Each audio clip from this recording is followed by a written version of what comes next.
સુરત શહેરના merit hotel ખાતે નવસારી લોકસભા સાંસદ કેન્દ્રીય જળમંત્રી સી આર પાટીલે પ્રેસ કોન્ફરન્સ કરી કોંગ્રેસ પર આકરા પ્રહારો કર્યા હતા.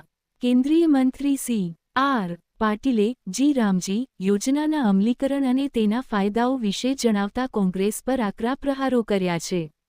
કેન્દ્રીય મંત્રી સી આર પાટીલે જી રામજી યોજનાના અમલીકરણ અને તેના ફાયદાઓ વિશે જણાવતા કોંગ્રેસ પર આકરા પ્રહારો કર્યા છે. તેમણે જણાવ્યું હતું કે મહાત્મા ગાંધીજીના અંતિમ શબ્દો રામ હતા, પરંતુ કોંગ્રેસે ક્યારેય તેમના આ આદર્શો કે નામને સ્વીકાર્યું નથી, માત્ર તેમના ફોટાનો રાજકીય ઉપયોગ કર્યો છે. સી આર પાટીલે ઉમેર્યું કે કોંગ્રેસ મનરેગા યોજના પોતાની હોવાનો દાવો કરે છે, પરંતુ ભૂતકાળમાં આ યોજનામાં મોટા પાયે ભ્રષ્ટાચાર થયો હતો. મનરેગામાં મજૂર હંમેશા મજૂર જ રહ્યો હતો. વડાપ્રધાન નરેન્દ્ર મોદીના નેતૃત્વમાં આ યોજનામાં સમયાંતરે અનેક સુધારા કરવામાં આવ્યા છે. હવે જી રામજી યોજના હેઠળ લોકોને 100ના બદલે 125 દિવસની રોજગારી આપવામાં આવશે. જળ સંચય મનરેગાના 88,000 કરોડમાંથી 32,000 કરોડ રૂપિયા જળ સંચયના કામો માટે ફાળવવામાં આવ્યા છે. લોકહિત આ યોજના વિવિધ લોકહિતલક્ષી વિષયોને જોડીને વધુ સેવાકીય કાર્યો થાય તે હેતુથી તૈયાર કરાઈ છે. અમલીકરણ આ નવી યોજના 1 એપ્રિલથી સમગ્ર દેશમાં અમલમાં આવશે. પાટીલે ભારપૂર્વક જણાવ્યું કે કોંગ્રેસે યોજનાઓના 4 વખત નામ બદલ્યા, પરંતુ લોકહિતના કામોમાં હંમેશા પાછળ રહી છે, જ્યારે મોદી સરકારની દરેક યોજના જનકલ્યાણ માટે સમર્પિત છે. માનનીય પ્રધાનમંત્રી શ્રી નરેન્દ્ર મોદી સાહેબ દ્વારા વિકસિત ભારત જી રામજીની યોજના જાહેર કરવામાં આવી છે. આ યોજના 1980 થી શરૂ થઈ, ત્યાર પછી ઇન્દિરા ગાંધી એમને નામ બદલ્યું, રાજીવ ગાંધી એમણે અને જવાહરલાલ નહેરુ સાથેનું નામ જોડ્યું.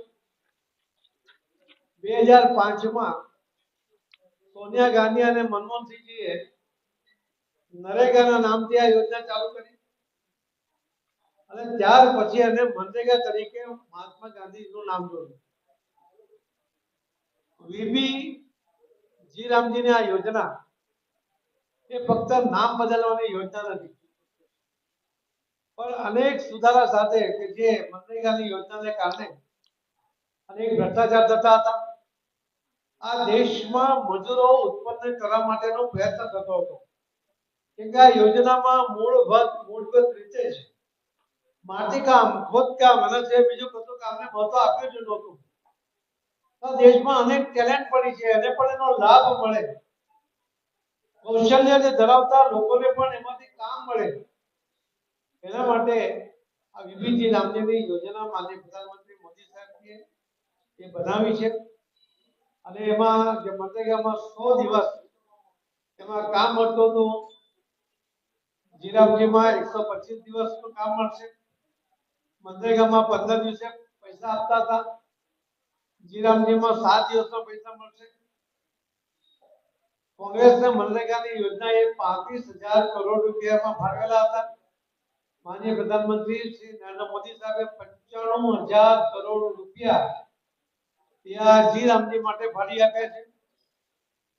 જલ જીવન જલ સંચય માટે પણ એમાં ખૂબ મોટો ફાળો આપવામાં આવ્યો છે. અનેક કાર્યોને આમાં સમાવિષ્ટ કરીને મોદી સાહેબે 2047 સુધીમાં વિકસિત ભારતની જે કલ્પના કરી છે, એના માટે કરોડો લોકોને પોતાનું ઘર મળે, એક પણ વ્યક્તિ ઘર વગરનો ન રહી જાય. આયુષ્યમાન યોજના દ્વારા કોઈ બીમાર પડે અને પૈસાના કારણે સારવાર ન કરાવી શકે અને મૃત્યુ થાય, એ માન્ય મોદી સાહેબને મંજૂર નથી. એટલા માટે આખા વિશ્વની સૌથી મોટી યોજના આયુષ્યમાન કાર્ડ, આયુષ્યમાન યોજના આપણે બનાવી.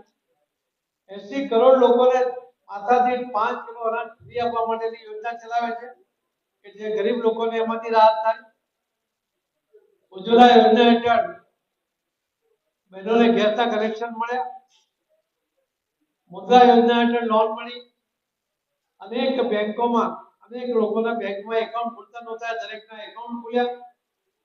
કોંગ્રેસ જ કહેતા હતા, રાજીવ ગાંધી કહેતા હતા કે 1 રૂપિયો દિલ્હીથી મોકલે છે, 15 પૈસા પહોંચે છે, 85 પૈસા જેમાં ગ્રામ પંચાયતથી માંડીને લોકસભા સુધી કોંગ્રેસના શાસન હતું એમાં 85% એટલે 85% ખોવાઈ જતા હતા. એ એમના જ પ્રધાનમંત્રીએ કહ્યું છે જ્યારે મોદી સાહેબ પૈસા મોકલે છે ત્યારે સીધા લાભાર્થીના બેંક એકાઉન્ટમાં જમા થાય છે, એમાં કોઈ વચોટિયો નહીં અને એક પણ રૂપિયાનો ભ્રષ્ટાચાર થતો નથી. એ પ્રકારની યોજનાની ડિઝાઇન બનાવવામાં આવી છે. જીરામજીની આ યોજના દ્વારા અનેક લોકોને આમાંથી ફાયદો મળશે. અનેક યોજનાઓનો લાભ લોકો જે લઈ રહ્યા છે તેમાં વધારાનો લાભ એમને મળશે. એના માટેની આ યોજના બની છે, ફૂલપ્રૂફ યોજના છે અને લોકોને ધ્યાનમાં રાખીને વિકસિત ભારત 2047 સુધી આ યોજનાનો લાભ બધાને મળતો રહે, એનાથી લોકો વિકસિત બને એના માટેની આ યોજના બની છે. આપ સૌના માધ્યમથી લોકો સુધી આ વાત પહોંચે, માનનીય પ્રધાનમંત્રી મોદી સાહેબની યોજના લોકો સુધી પહોંચે એવી આપ સૌને વિનંતી છે. ધન્યવાદ.